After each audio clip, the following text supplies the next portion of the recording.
ഒരു കാരണവശാലും നീതീകരിക്കാൻ കഴിയാത്തതാണ് ഗ്രീഷ്മയുടെ കുറ്റകൃത്യങ്ങൾ. ഗ്രീഷ്മയ്ക്ക് 24 വയസ്സ് മാത്രമേ പ്രായമായുള്ളൂ എന്നുള്ള വാദം അംഗീകരിക്കാൻ കഴിയില്ല. കാരണം ഷാരോൺ ജീവിച്ചിരുന്നെങ്കിൽ ഷാരോണിനും 24 വയസ്സാകുമായിരുന്നു.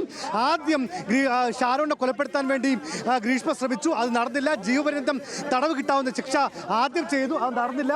അതിനുശേഷം വീണ്ടും സമാനമായ കുറ്റകൃത്യമാണ് ചെയ്തത്. ഇത് ഒരു തരത്തിലും നീതീകരിക്കാൻ കഴിയില്ല. അതുകൊണ്ട് ഗ്രീഷ്മയ്ക്ക് പരമാവധി ശിക്ഷയായ വധശിക്ഷ നൽകുന്നു എന്നാണ് നെയ്യാറ്റിൻകര അഡീഷണൽ സെഷൻസ് ജഡ്ജ് അല്പസമയം മുമ്പ് കോടതിക്കുള്ളിൽ പറഞ്ഞത്.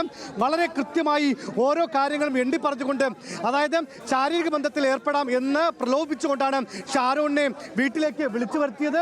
അവിടെ വെച്ച് വളരെ കൃത്യമായ പദ്ധതി ഉണ്ടായിരുന്നു. ഷാരോണിനെ കൊലപ്പെടുത്തണം എന്ന് തന്നെയായിരുന്നു ഉദ്ദേശം.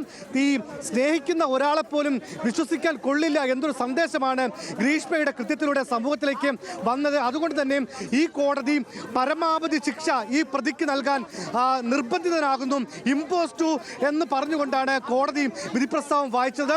എം ബഷീർ അദ്ദേഹം പറയുന്നു, താൻ ആദ്യമായിട്ടാണ് ഒരു ഇരയുടെ കുടുംബാംഗങ്ങളെ കോടതി മുറിക്കുള്ളിലേക്ക് കയറ്റുന്നത്. കാരണം അത്രമാത്രം പ്രധാനപ്പെട്ട ഒരു കാര്യമായിരുന്നു. അതുകൊണ്ട് ഈ വിധിപ്രസ്താവം കേട്ട ഉടനെ ഷാരോണിന്റെ അച്ഛനും അമ്മയും കോടതി മുറിക്കുള്ളിൽ പൊട്ടിക്കരഞ്ഞു. അതേസമയം നിർവികാരയായിട്ടായിരുന്നു ഗ്രീഷ്മ കോടതിയിൽ നിന്നിരുന്നത്.